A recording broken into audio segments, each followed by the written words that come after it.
Good morning. Where is everybody? 8:30? Come on now. I do. I'll take roll. Yeah, take roll. Morning.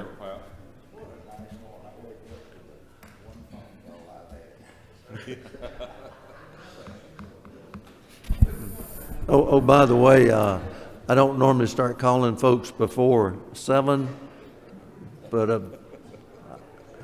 three of the people I called at 7.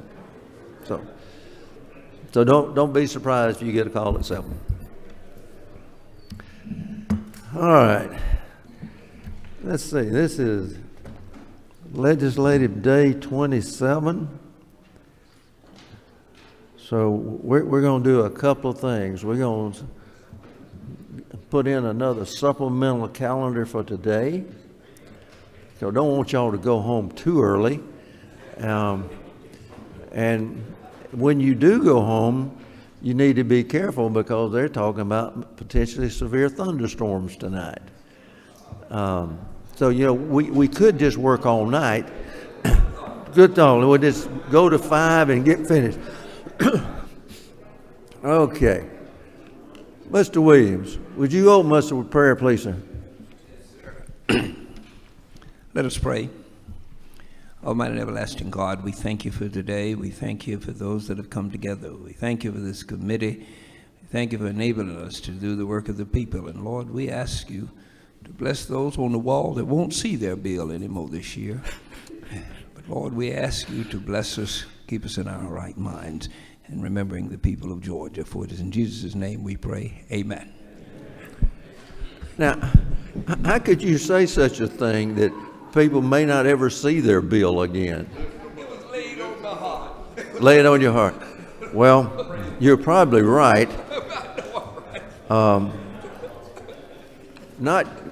remember, a bill has to be read by the clerk the next day before it's assigned to rules. So any bill that passed yesterday or this morning has to be read by the clerk today at 10:30 or after the pastor. So as of right now, we've got over 75 already on the general calendar. So needless to say, not all of them will make it through. And like I always say, it's nothing personal, but your bill may not make it through. All chairmen come up to the front.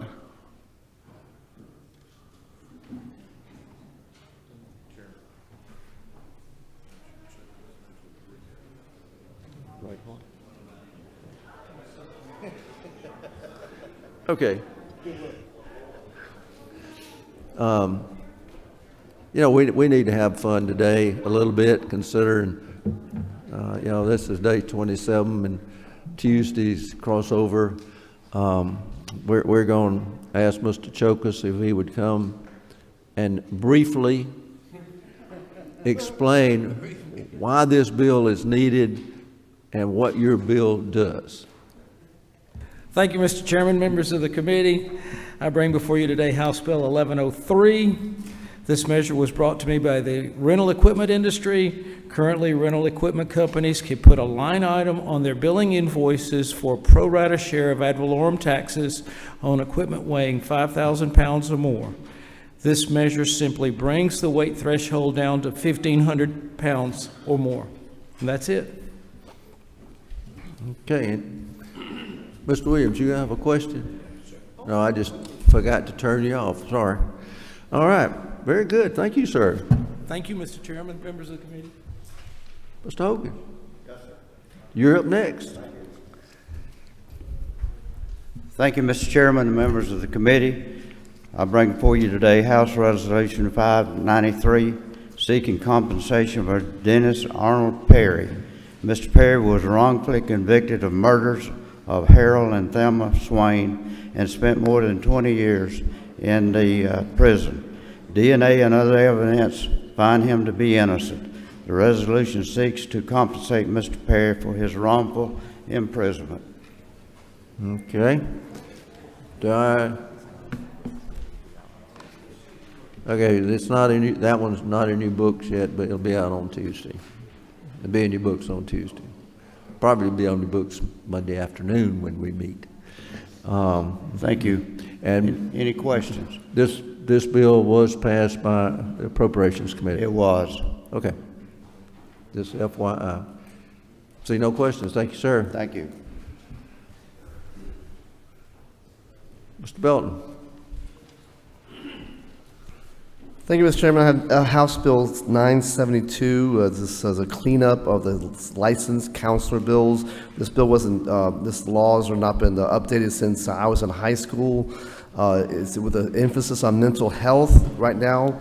This was the speaker and the governor. I think it's very timely. I've talked to all the psychologists, the hospitals, the preachers, the universities, the marriage counselors, social workers, the DHS, and everyone is very happy with this bill. A lot of people put a lot of work into getting this done. Okay. Don't see any questions. Thank you, sir. Thank you. Mr. Burchett. Thank you, Mr. Chairman, committee members. I bring before you House Bill 1388. It's on your second page, fourth one down. What this is it's a legal organ bill, and if you don't know, there have been 10 legal organs in the state that have shut their doors, and when that happens, the code that allows for a legal organ is very constraining. And in my county, for instance, there was no newspaper that would qualify for the legal organ. So the only option we would have had under this code section, had we not got a new legal organ instated in the county, someone buying the paper out that shut down, then we would have had to have used a county over that has no circulation in my county, so which is completely against the intent of the legal organ, is giving notice to the folks. What this will allow is to give us some flexibility with other types of medium, doesn't put it online. I know many people have asked about that, but we've got newspapers in support of this currently, but someone told me you don't want to pick a fight with someone that buys ink by the barrel. So You're exactly we want right. to keep them in. Okay. I don't see any questions. Thank you, sir. Thank you, Mr. Corbett. Chairman. Oh, hold on. Chairman, hold on. Chair Lady Smith. Thank you. I know there's going to be several questions. What are the options other than internet? So what this does is the provision, there's several different criteria that to become a legal organ. The provisions this overcomes is the necessity to have less than 75% of the medium being advertising. In my county, there was a paper that was free and had more than 75% advertising, so it didn't qualify for the legal organ, but it would have covered 7 counties, and it would be a better or more suitable legal organ than a county over that has no subscription within the county. Also, it alleviates the necessity of it being paid. It doesn't have to be a paid circulation because that newspaper was free. Thank you. Thank you, Mr. All right. That's all now this time. Thanks, sir. Mr. Corbett. Thank you, Mr. Chairman. House Bill 1379, the very last one on the first page, LC 393357S. What we're doing with House Bill 1379, we're establishing the Georgia Motor Vehicle Crime Prevention Advisory Board. The board will be able to receive federal grants as well as gifts and donations from individuals, private organizations, and foundations. And then the board will establish a grant program for the provision for funds to local law enforcement agencies and multi-jurisdictional task force. The board will be housed at the Criminal Justice Coordinating Council, and that's the only change from we had this bill here one time before, sent it back to committee. We had it with the GBI. There were some questions there. It will now be at the Criminal Justice Coordinating Council, and this has been done in several other states and has been very successful in preventing motor vehicle crimes. Okay. Well, I don't see any questions. Thank you, sir. Thank you. When are we going to get the clock fixed? up there? It's been sitting like that for a while. Okay. Mr. Collins. Yes, sir. Thank you very much, Mr. Chairman. First bill I have is HB 1441. It's on the second page, halfway down. This bill is just a very simple bill. It simply exempts post-certified officers who are currently working in Georgia from having to register with the Secretary of State's office as to work for a private security company. 23 other states currently do that. A couple of reasons why this is important is it helps our law enforcement who are working in security jobs as a second job. It keeps them from having to go through a lot of red tape. Also, one thing that we can hang our hat on here in our state, our post council has one of, if not the most, what am I looking for here? Highest revocation rates in the nation. So we do a very good job of policing the police. That's a very simple bill. It was brought to me by several different groups, Mr. Chairman. Okay, Mr. Martin. Mr. Chairman, this is important to you. It's important to me. Isn't it true former Chairman Brooks Coleman could fix that clock for us? Yes, sir. Sorry I brought it up. I don't see any questions. Thank you, sir. I got you got two more. Okay. The second bill is HB 1387. It's 3 bills down on the back sheet. What this does is this is some cleanup language. When we passed the overtaking the school bus to allow cameras to issue tickets, and also the school speeding ticket violation through the camera, the civil monetary penalty, there was a hiccup in that the ticket goes to the vehicle. And what we've had is several car dealers who have been stuck paying these fees, these civil monetary penalties, because folks trade these cars in and the dealer cannot transfer that title without clearing up those tickets. So what we're doing is we're going to give and I worked with the Department of Revenue. We got some cleanup language in here. Basically what it does is the issuing governing authority would issue the warning, hey, you've got the ticket, you've got a warning, and after a certain period of time, the Department of Revenue will then issue a notice to the registrant of that vehicle that their tag will be suspended if they do not pay that fine. So this way it cleans up this good piece of legislation and keeps these dealers from having to pay these civil monetary penalties when people trade their cars in. So I think it's a pretty good piece of legislation. Again, work with the Department of Revenue to help get that language right. Okay. Mr. Williamson.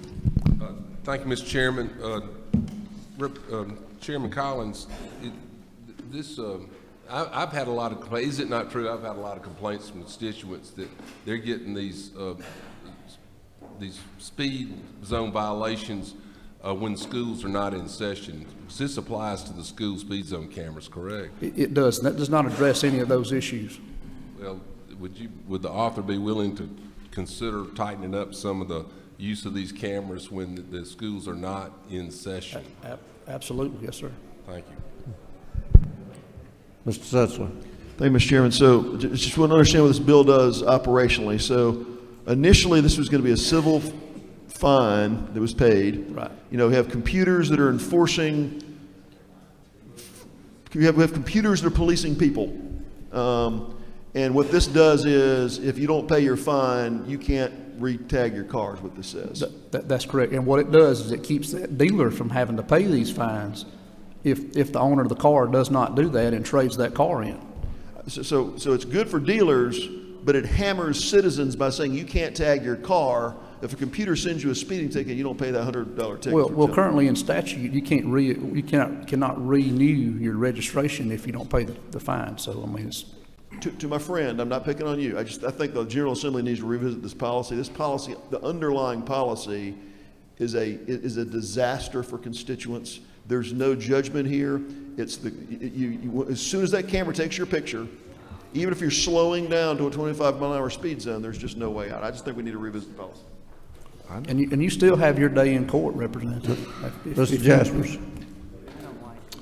Thank you, Mr. Chairman. To Chairman Collins, does this bill have any additional criteria surrounding the school zone to make sure it's appropriately marked? Because as Chairman Williamson said, I'm getting complaints from constituents that the blinking lights aren't working, They're only identified on one side, maybe on the eastbound, but not on the westbound, and constituents are getting tickets unknowingly. Does this bill address that? Well, to my good friend, for those of you who never had the privilege of serving in local government, welcome to the world I lived in for 14 years. And it does not do that. And it probably, if someone wanted to bring a bill to my committee, I would certainly listen to it. But like I tell my people back home, you know, my municipality that does this and county, they don't do a real good job of hiding those flashing lights up there and having the sign up. So, you know, it does not address any of that. This is just a logistical cleanup in the language to keep these dealers from having to pay these tickets for something that they didn't do. Well, I appreciate that, Mr. Chairman, but as Chairman Williamson said, since this code section is open, would you be willing, if this bill moves on, to address those issues our constituents are having? Oh, certainly, absolutely. Thank you, Mr. Chairman. Mr. Wilkerson. Thank you. Chairman Collins, just for clarification, current law is if you don't pay the fine, you're saying that you can't renew. Right. Is that correct? That's correct. Okay, so this would change it that if you don't pay, your your tag is immediately suspended? No, it's not immediately suspended. You get several warnings by local government, and then after that, you wind up getting a notice from the Department of Revenue. But it will be suspended versus non-renewal. It will be suspended within 30 days, right? No, it's not 30 days. You get some notice from local governments. You get two notices after, I think it's 90 days. Department of Revenue is notified, and then they give you 30 days to do that. So you're looking at, you know, several months before your registration gets suspended. Ms. Ballinger. Thank you, Mr. Chairman. Chairman Collins, I just have a quick question. I know from your experience in law enforcement, you know that defendants have a right to confront the person accusing them. Yes. How does one confront a camera? You can still go to the jurisdiction, the state court or municipal court, and. But the camera is accusing you of a crime. How do you confront it or cross-examine it? Well, you walk in there and you say, hey, we need to talk about this. I have a different perspective other than this camera. Same way that you have the ability to fight a ticket that's issued by a post-certified peace officer in our state. Okay, I don't see any more questions. Okay, all right. And with that, I will say goodbye. Okay. Let's see. What's your name again? Mr. Gaines. Matthew Gamble. Oh. So that's Houston Gaines back here in the back, right? That's Houston back there. You know those two are full of it. The other day you said we weren't good looking. Now you're saying we're full of it. You know what they did yesterday? They got me down the front of the chambers there and had one on each side, and they took my picture. That will haunt me forever. Mr. Gaines, go ahead. Well, thank you, Mr. Chairman. House Bill 1443, it's halfway down on the second page. This legislation cuts red tape and cuts fees for food truck operators in the state. It's a good bill that everybody, Department of Public Health, ACCG, Georgia Restaurant Association, the food trucks, we've all worked together to try to help some of our small business owners in this state. I don't see any questions. Thank you, sir. Thank you, Mr. Chairman. All right, who's up next? Come on. Hey, y'all just kind of move up so that when that person, y'all just step in. Go ahead. Thank you, Mr. Chairman. Today I bring House Bill 1461. It's on the second page, 6 up from the bottom. This is another bill that came out of our Annexation Study Committee. This addresses a lot of cleanup items that will improve the process. It's possibly the only annexation bill that will come before this body for some time that has both GMA and ACCG support. So I consider that a good thing. We improve a lot of things in current annexation law with timelines, deadlines, delivery methods for reporting, arbitration panel issues, access to court reporters and hearing officers. We allow virtual and teleconference meetings, equally sharing arbitration costs, and reporting of arbitration and agreement results, and extending the binding term for panel-imposed conditions.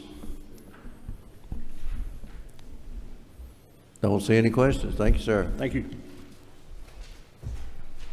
All right. Who's, Ms. Buckner, go ahead. Thank you, Mr. Chairman. Ladies and gentlemen, I'm here about House Bill 1421. It's on page 3, and it's the fourth from the top. This is a bill that will dedicate the state's hazardous waste management fees to the Hazardous Waste Trust Fund. When we dedicated fees with bills in the past, or in the bill in the past, this one was omitted. But it would be a really good thing for us to dedicate these fees, because almost every county in the state has a hazardous waste trust, has a hazardous waste site that these trust funds could be used to clean up. So I ask for your favorable consideration. Okay. Don't see any questions. Thank you. Yes, sir. Thank you, Mr. Chairman, members of the committee. My bill is on the second page, 1436, ninth from the top. Okay, go ahead. What HB 1436 would do is that it will require each long-term care facility that has a website to post information about the ombudsman program. Now, the reason why this bill is important is because the state of Georgia already saw fit that this information needed to be posted throughout these long-term care facilities throughout the entire building. In light of what we've experienced during the recent COVID-19 pandemic, where families were not able to enter these facilities, this information will now be made available to them regardless of their accessibility to the facility or the building. Now, see, he's one of the members of the Smith Caucus. All right, that's it. And I don't see any questions. Thank you, sir. Thank you, Mr. Chairman. All right, Mr. Ridley. Good morning. House Bill 1478 is about 3/4 of the way down on the second page.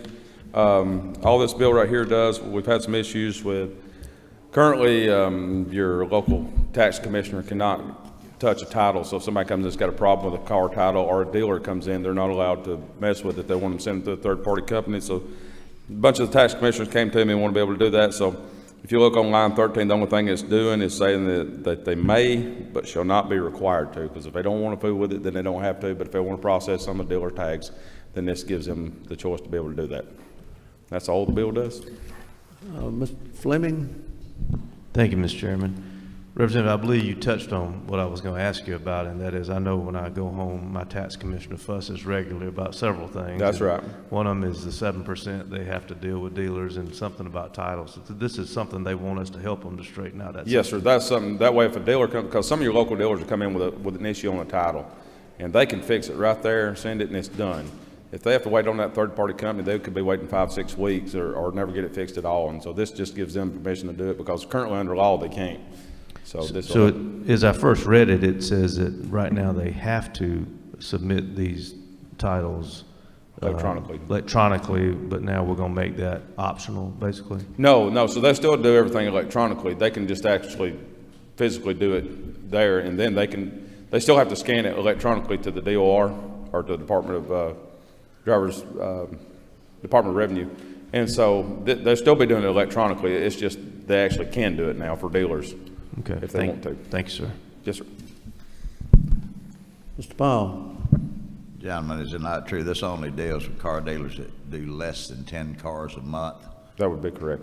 And is it not so that because a lot of those dealers that are that small, for them to do it electronically, a lot of them are having to pay an exponential amount of money for a third party to do this for them, and a lot of them aren't technologically advanced enough, and this just solves a problem, not just tax commissioners and these smaller car dealers. That's correct. Yes, sir. I think he said it best, Mr. Chairman. Okay. Well, I don't see any more questions. Thank you, sir. Thank you. Mr. Jenkins. Yes, good morning. Appreciate you having me this morning. I'm here to present House Bill 1384. That's going to be on the top of the second page. This bill will allow this will change Georgia building codes that will allow ungraded lumber to be used for structural purposes in uninhabited agricultural and residential outbuildings.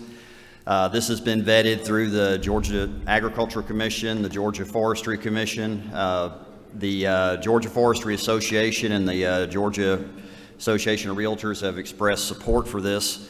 Basically, the use of ungraded lumbers will help farmers and homeowners have access to lower cost structures, and it'll allow small business owners that operate these small scale sawmills to have greater access to the marketplace. The markets that this bill create should also reduce urban wood and unmarketable timber that winds up in landfills and being burned as rubble. Pending your questions? I see none. Thank you, sir. All right, thank you. Yes, ma'am. Thank you, Mr. Chair and members of the committee. I'm here to present HB 1004, which is the fifth down on the first page. The AUCC in Georgia is the only consortium in the state. It includes Morehouse, Spelman, Clark, Morris Brown, and a couple others. They, right now, individually have to police their campuses. And although the campuses are intertwined, if a Morehouse police officer sees a crime on Spelman's campus, they actually can't do anything about it, and they have to call 911 and wait for APD to come. So every college president wrote a letter of support. The Atlanta Police Foundation wrote a letter of support. The Sheriff's Association has agreed, and all stakeholders are happy with this bill. Okay, I don't see any questions. I have one more. Yes, ma'am, go ahead. And HB 1152 is the eighth down on the first page. This bill really came about, everyone I'm sure in this room has had a circumstance where they went into a store and they said exact change only. You gave them your money and they did not give you your change back. So this bill just says you have to start giving people their money back. It excludes online businesses, sole proprietors, so it's really just everyday. Okay. Speaker Pro Tem. Thank you, Representative Maynard. I had a couple questions. So when I read the definition of the exception of a sole proprietor or a business with just one employee, if I were say a sole practitioner lawyer or a doctor or an insurance agent, and I had only one employee, or I just worked for myself and had no employees, I would have to take cash then? No, you're excluded. Where is it excluded? Because I don't see that.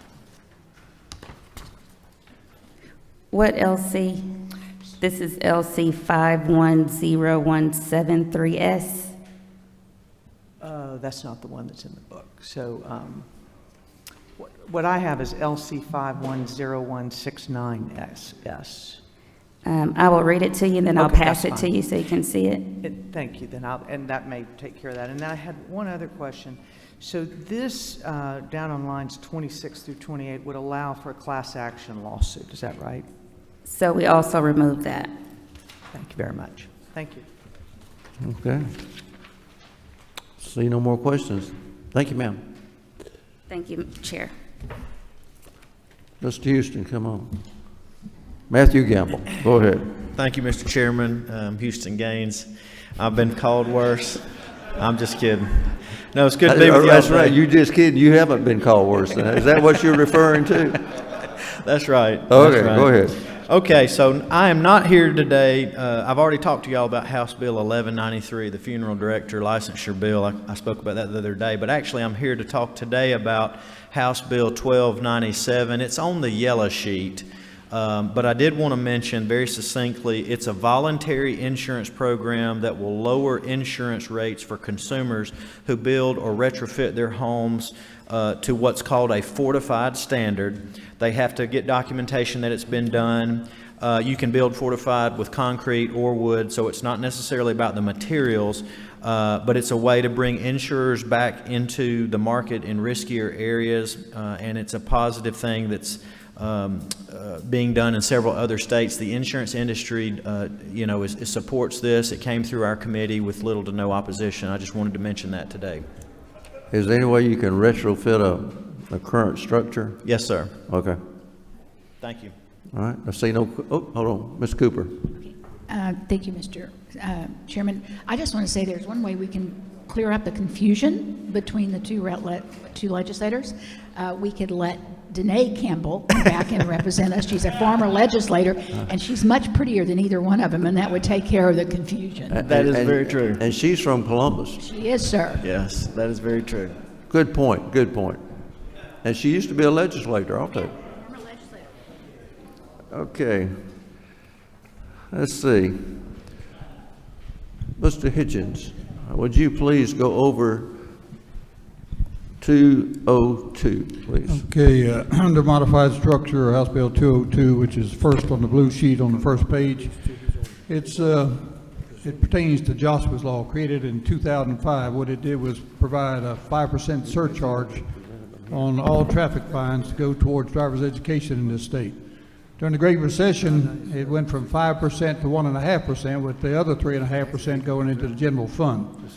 I misspoke in committee, and I've talked to many of the members. I thought that money still went into the general fund, but a couple of years ago, it was sent back, and it's no longer a surcharge. What this bill would do is add another 1.5%. It's a three-tiered system.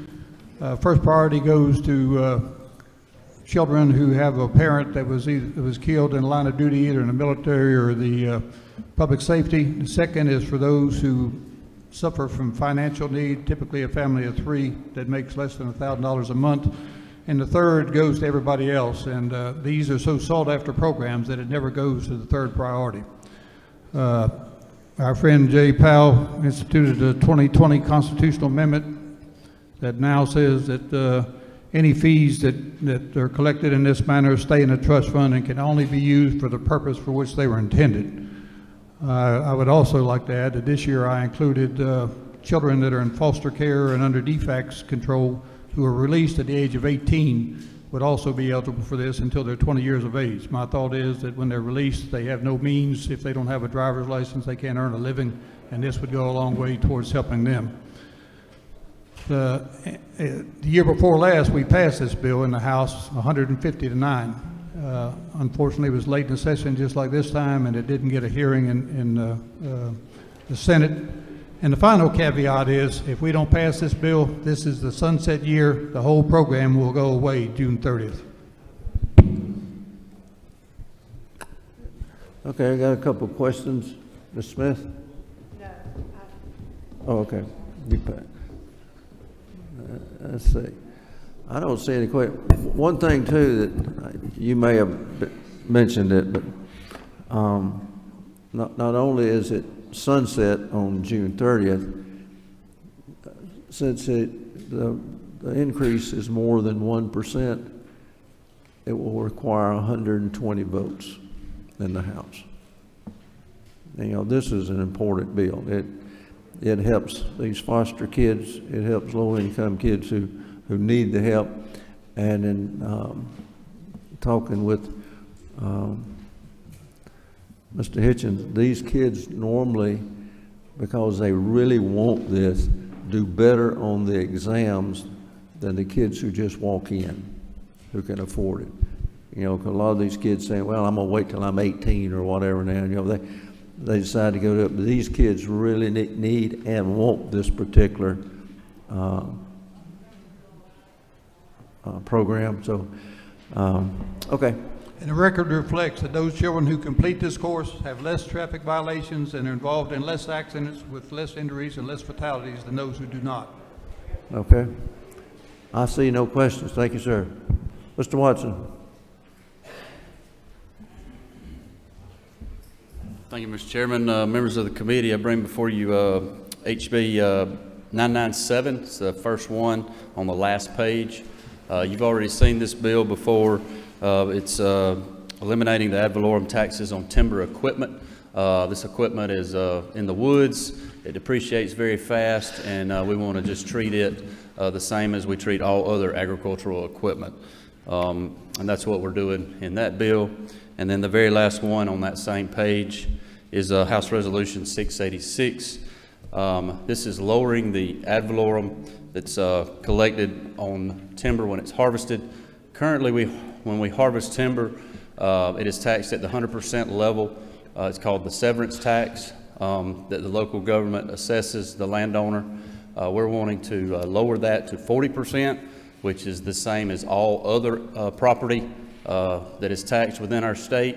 So it's about creating some fairness there and parity with all other property, and then at the same time requiring the state to reimburse the local governments the balance of that 60%, similar to the FLIPA program that we do with timber land. And that's what the two bills do. Mr. Fleming. Thank you, Mr. Chairman. And I believe you touched on my question right at the end there. I know that under current law, when we do this to some extent, the state is required to backfill that for when we do that. Is that also for HB 997 that whatever we take off, we're going to backfill? No, sir. On 997, that will not be reimbursed. That's just a straight exemption. According to ACCG, a lot of this equipment, some counties don't even know that it's there because it stays in the woods, and it's hard to keep up with. So some are doing it, some are not. They don't really know what the impact will be there, but it'll only be in our, heavily timber-producing counties. Just one other question on that, as you and I are calling it backfilling, what we take away. I think that's subject to our appropriations every year, and what is our track record? Do you know in the past few years of doing that? Seems like to me it's good. It's been pretty good. It's up to date, and we're current. There was a time where we did get behind, but as soon as we were able to catch it up, we did. And these will both be on the ballot. So the people of our state, at the end of the day, have to say that it's okay for us to do this. Thank you, sir. Okay, Mr. Leader. Quick question for the gentleman, if he'll take one. Yes.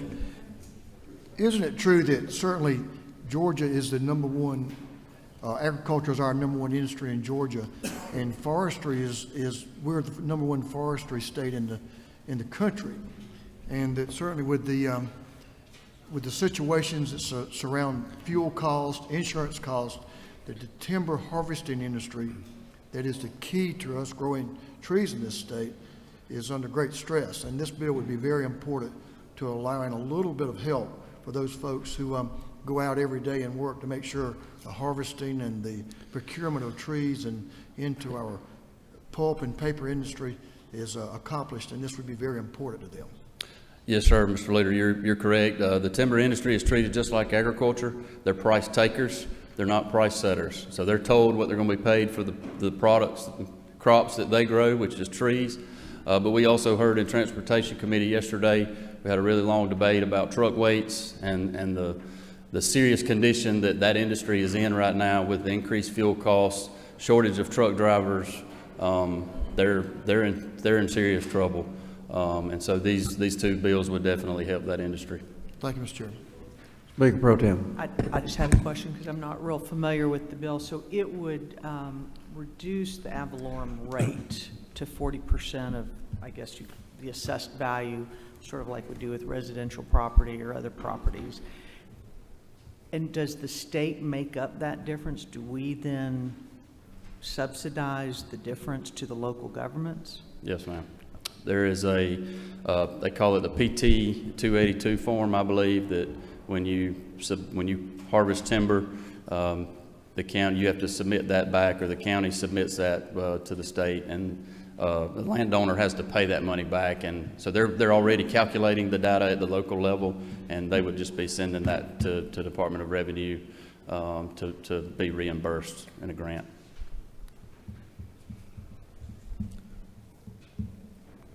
Mr. Martin. So if this passes and we value that property different, that's going to affect all the governments in those counties, right? That's going to affect the county, the city, and the Board of Education? Well, it's going to be reimbursed back to them, so it won't impact them at all. Well, it'll impact them a very, very small amount. There's about 20 million collected statewide total now. When we do this, it obviously will be cut in half. The state will then have to reimburse. Fair enough. I'm just trying to get specific on it. I'm not debating the issue with it, but it would affect the school board as well, and it's your estimation that they would be backfilled. That's right. So my question goes then that this would be a reduction of their tax digest, yet when the QBE funding is done in 5 mil shares, if reductions are done relative to homestead exemptions, those aren't taken out. So if we fail to reimburse school boards, does that then have to get filled back in with a 5 mil share in the QBE funding. And we can talk about it offline if you're not sure. Yeah. Okay. Thank you. Mr. Williams. Thank you, Mr. Chairman. To the gentleman, might I suggest that particularly on 997 and to an extent on 686, that certainly the explanation by the majority leader is important, and because we have a lot of people that don't know what kind of equipment is used for timber harvesting in the legislature, I would suggest that you explain what timber equipment and timber products are that you don't see out there and why. So, I mean, that's skidders. It's just huge equipment. It's expensive equipment. We had one out here on the parking lot, if everyone remembers, several weeks ago. They can be in the 300,000 range as far as cost goes. It's very expensive, but it also is in the woods. It's a lot of hard wear and tear, so the equipment depreciates very fast. But it is extremely expensive to purchase, and is extremely expensive to maintain, just by looking at the tires on it and the size of the machine and what it does for a living is very expensive.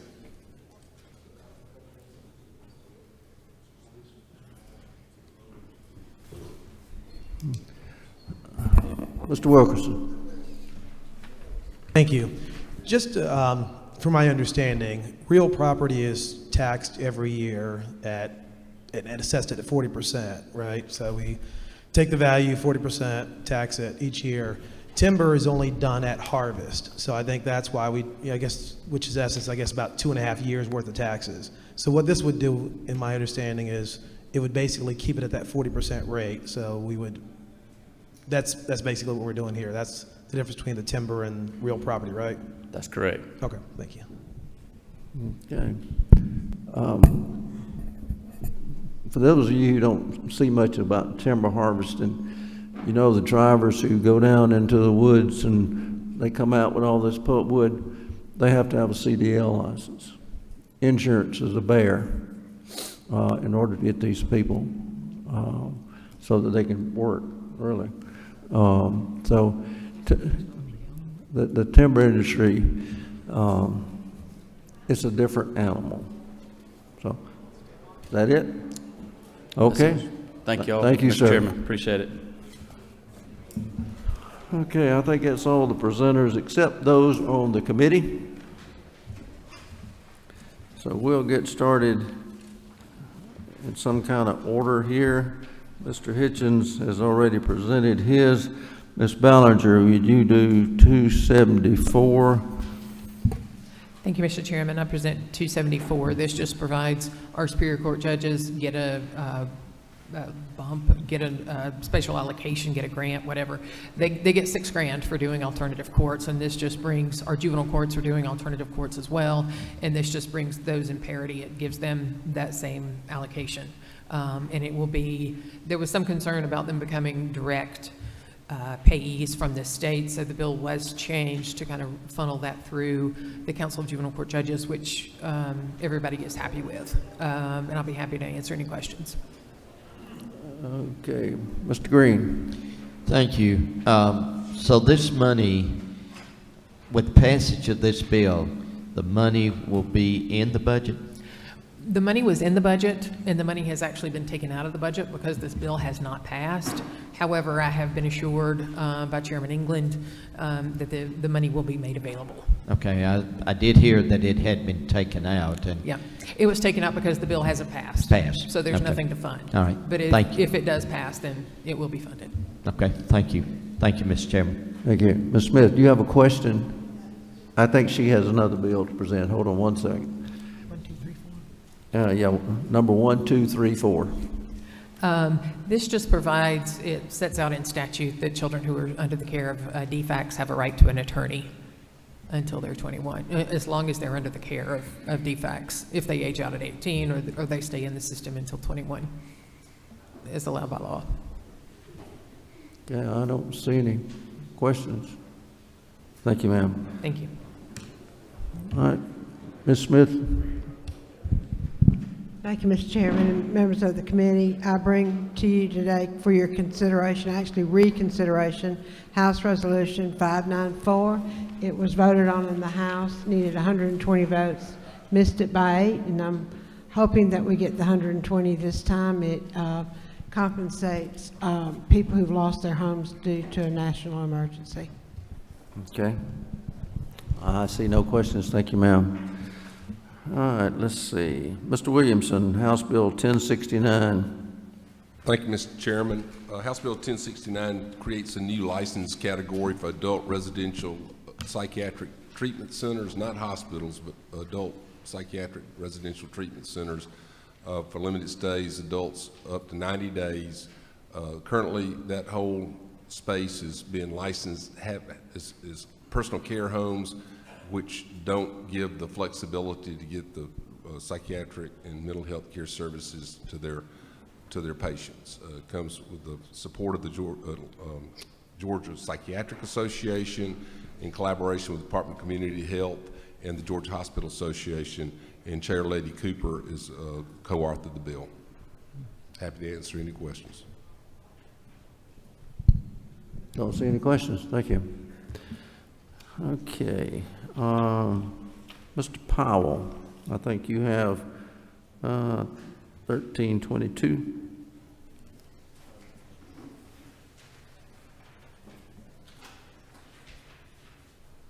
I have 1322, Mr. Chairman, but I have been told not to ask for this because it's not going anywhere.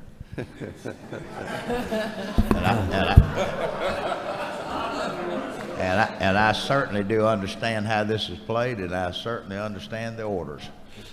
My mistake. But My I will be more than glad to explain it to the membership. Okay. What that particular bill does has to do with charging stations for electric vehicles.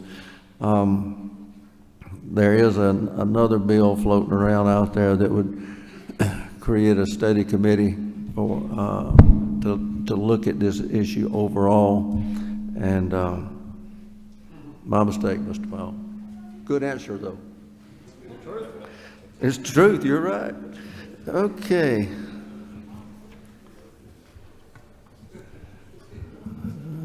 Let's be sure. Okay.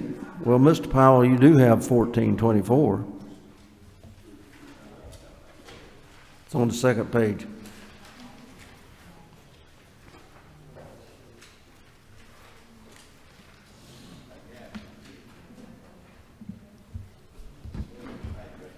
Okay, go ahead. Thank you, Mr. Chairman. Again, this is a same bill that this House has passed, and it's over in the Senate.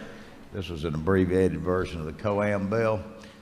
We've got several bills over in the Senate, and as we all know how the Senate committees like to play games, they have Senate bills. We have a House bill or two over there on this. Be glad if it's the will of this committee to move this one forward, but it'll just add to what they've got to look at over there. Okay. But I'd be more than glad to explain this bill. This basically does the gift card for COAM, puts them under the Administrative Procedures Act, allows fraternal organizations to be able to be exempted from the 50% rule, your BFWs, AMVETs, and the such.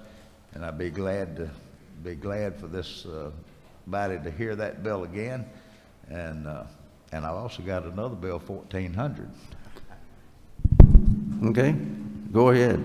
I think you've already presented that one, haven't you? I have. Okay. You don't have to present that. We only hear them once for right now. Okay. Getting some feedback on this thing a little bit. Let's see. Trying to go through here to see who hadn't presented. Mr. Jaspers. Thank you, Mr. Chairman. 1481 on the second page, about halfway down. This is for our used car dealers. What it will do is fix the number of dealer tags that they receive on the January 1st, 2020 number. It will expire in 5 years. And the reason we're doing this is just poor sales in the used car market in the last 5 years. They're taking away these dealer tags. They use them to buy cars, to people to test drive cars. because they earn dealer tags due to sales. And this will just freeze it for 5 years and let them continue business. Don't see any questions. Okay. Chairman Administration 1428, I think. Thank you, Mr. Chairman. House Bill 1428 is on the second page, midway down 1428. This is the annual Code Revision Commission bill. It's corrections, addresses omissions, or other issues in the code, what I'd characterize as non-substantive changes, just clean up. Don't see any questions. Mr. Chairman, at the appropriate time also, I'm happy to present the substitute of 1350 if that's appropriate. Okay. 1350, now is the appropriate time. Yes, sir. Thank you, Mr. Chairman. So on the desk or handed out was a Rules Committee substitute, House Bill 1350. The underlying issue of the bill was really a probate matter carried by Representative Wade, and the banking industry communicated some cleanup language that was needed that really is covered in Section 2. So that was considered in judiciary as an additional matter as part of this underlying bill. And since the bill passed out of judiciary, it has been determined that maybe the definition needed to be more clear on lines 50 and 51 with respect to whether credit unions would be captured. And so this is just really isolating the language necessary to only apply to the specific financial institutions of interest. Be happy to answer any questions. Well, the only thing that was added was financial institutions. Yes, sir, that's it. Okay. Have any questions? Wait, do I hear a move? You got a move and a second. All in favor say aye. Aye. All opposed, like sign. Okay, rule substitute LC 442058S passed. Okay, I think Ms. Ballinger has another one. I do apologize, Mr. Chairman, for the oversight previously. I have 1433. It's on the yellow sheet. This just changes the description of one position for the Special Advisory Group on Juvenile Justice within the CJCC, which I sit on at the pleasure of Governor Kemp. Also, it allows for parents of children who've been involved with DJJ in addition to children who've been involved with DJJ. We are subject to lose at least 20% of our funding if we don't conform with the federal guidelines, and these changes would allow us to conform. Okay. Any questions? All right, seeing none. All right. Anybody else got any bills they want to mention on the committee? All right. Okay. Mr. Hawkins. Thank you, Mr. Chairman. I have House Bill 1520, second page down at the bottom, creates the Georgia Council on Addressing Healthcare Workforce Challenges. It's a council that will include stakeholders from universities, medical schools, nursing schools, hospitals, rural and state, and others. Right now, we're about 28,000 nurses short in this state, and so this is will be a very important, very needed council. Okay. Not hearing. Anyone have a question? Okay, seeing none. Thank you. All right. You know, we've already set a calendar for today. And you know the Braves are coming, so if you want to get your picture made with the trophy, I think it's down in Rotunda or something like that.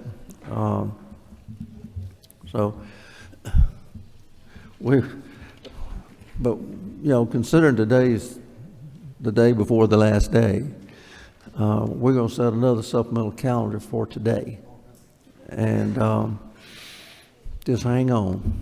House Bill 274. Do I hear a move? Got a move and a second. All in favor say aye. Aye. It's on. House Bill 1004. Do I hear a move?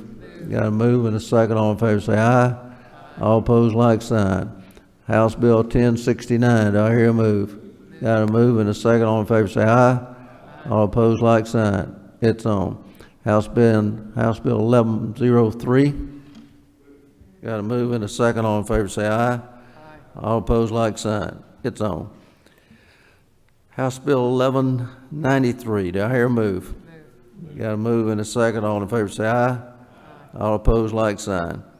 House Bill 1234. Do I hear a move? Got a move and a second. All in favor say aye. Aye. All opposed, like sign. House Bill 1331, do I hear a move? Got a move and a second. All in favor say aye. Aye. All opposed, like sign. Okay, we can flip over now. Remember, we're still on the supplemental for today. For today, supplemental for today. I'm enjoying this. Just hang on again. House Bill 1384, do I hear a move? Got a move and a second. All in favor say aye. All opposed, like sign. House Bill 1338, do I hear a move? Got a move and a second. All in favor say aye. All opposed, like sign. 388, excuse me, 1388. Didn't get a lot of sleep last night. Everything's blurred. Okay. House Bill 1428, I hear a move. Got a move and a second. All in favor say aye. All opposed, like sign. We did vote on 1338. 1388. Just want to be. Okay. Where'd that stop? Okay. 1441, do I hear a move? Got a move and a second. All in favor say aye. All opposed, like sign. Okay, one flip over. House Bill 1224, do I hear a move? Got a move and a second. All in favor say aye. All opposed, like sign. Okay, now let's go over those again so everybody, and don't forget we're still operating under Rule 33.3. 274, 1004, 1069, 1103, 1193, 1234, 1331, 1354.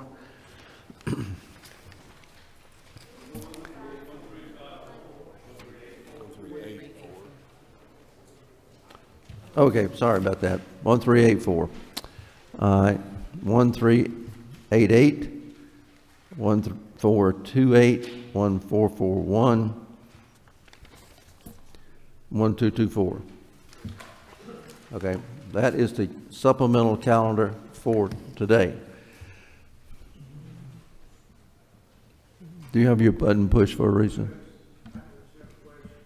Are we operating on Eastern time, or are we going to daylight savings time with this calendar? What you think? Mountain. Yeah. Okay. Now let's set Tuesday's calendar. We're still operating under 33.3. You may like this one even better. We'll go back to 1354. Do I hear a move? A move in a second. All in favor say aye. All opposed, like sign. House Bill 1405. Do I hear a move? Got a move in a second. All in favor say aye. All opposed, like sign. House Bill 1443. Do I hear a move? Got a move in a second. All in favor say aye. All opposed, like sign. House Bill 1478. Do I hear a move? Got a move in a second. All in favor say aye. All opposed, like sign. House Bill 1481. Do I hear a move? Got a move in a second. All in favor say aye. All right, House Bill 1421. Do I hear a move? Got a move in a second. All in favor say aye.